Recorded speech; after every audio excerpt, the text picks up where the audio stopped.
নমস্কাৰ, এই মুহূৰ্তত আহি পৰিছে ৰাতিপুৱাৰ কেইবাটাও গুৰুত্বপূৰ্ণ খবৰ। ৰাজ্যৰ লগতে ভাৰতৰ বিভিন্ন প্ৰান্তৰ পৰা যুগুতোৱা হৈছে কেইবাটাও খবৰ। জনাই গৈছোঁ ৰাতিপুৱাৰ প্ৰথমটো ব্ৰেকিং নিউজ। ৰাজ্যৰ মুখ্যমন্ত্ৰী ডক্টৰ হিমন্ত বিশ্ব শৰ্মাৰ ডাঙৰ ঘোষণা। এইবাৰ বানাক্ৰান্তই দিব নালাগে বিদ্যুৎ বিল। শিৱসাগৰ চৰাইদেউৰ বন্যাৰ্তৰ বাবে এক ভাল খবৰ। পৰিশোধ কৰিব নালাগে বিদ্যুৎ বিল আৰু 300 ইউনিটতকৈ কম ব্যৱহাৰকাৰীয়ে লাভ কৰিব এই সুবিধা। গৰুৱা ব্যৱহাৰকাৰীৰ বাবে এই নিয়ম প্ৰযোজ্য হ'ব। জনাই গৈছোঁ ৰাতিপুৱাৰ আন এক বিগ ব্ৰেকিং। বানাক্ৰান্তৰ কাষত থিয় দিছে এইবাৰ চুকুৰালীয়ে। বানপীড়িতৰ ঘৰ বনাই দিয়াৰ প্ৰতিশ্ৰুতি চুকুৰালীৰ। নিজৰ গাঁৱৰ মানুহ লৈ শ্ৰমদান কৰিছে উজনিৰ বন্যাৰ্তৰ অঞ্চলত। উজনিত উপস্থিত হৈ বন্যাৰ্তৰ অৱস্থা দেখি মোৰ চকুপানী ওলাই গৈছে বুলি এইদৰে মন্তব্য কৰিছে চুকুৰালীয়ে। জনাই গৈছোঁ ৰাতিপুৱাৰ আন এক ভয়ংকৰ খবৰ। পুৱতি নিশা চলন্ত যাত্ৰীবাহী ৰেলত সংঘটিত হৈছে এক ভয়ংকৰ ঘটনা। হঠাৎ জ্বলি উঠিল জুই।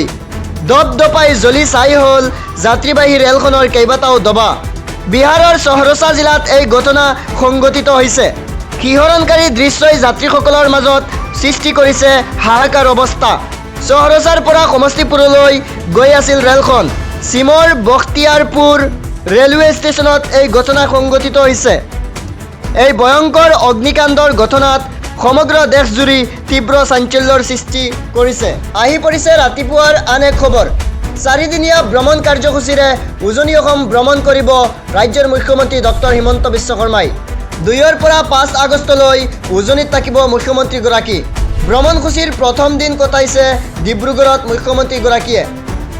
ডিব্ৰুগড়ৰ কেইবাটাও অঞ্চল পৰিদৰ্শন কৰি বান পৰিস্থিতিৰ বুজ লয় ৰাজ্যৰ মুখ্যমন্ত্ৰীগৰাকীয়ে। 3, 4 আৰু 5 আগষ্টত চৰাইদেউ শিৱসাগৰ জিলাত থাকিব মুখ্যমন্ত্ৰীগৰাকী। বানত ক্ষয় ক্ষতিৰ বুজ ল'ব মন্ত্ৰীগৰাকীয়ে।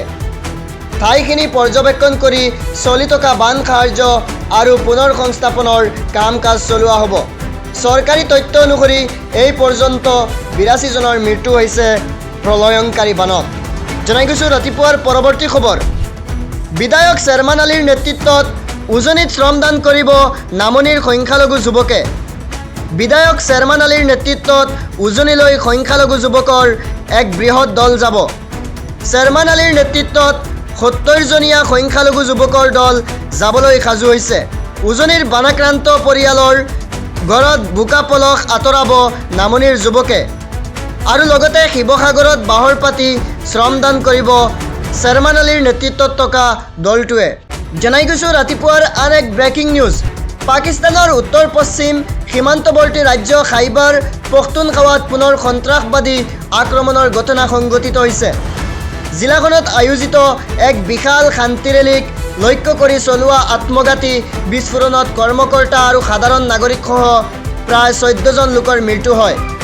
ঘটনাটোত আন বহু লোক গুৰুতৰভাৱে আহত হয়। শান্তিপূৰ্ণ পৰিৱেশ ঘূৰাই অনা আৰু হিংসাত্মক কাৰ্যকলাপৰ বিৰোধিতাৰে অনুষ্ঠিত কৰা এই সমদলটোত শতাধিক লোক সমবেত হৈছিল।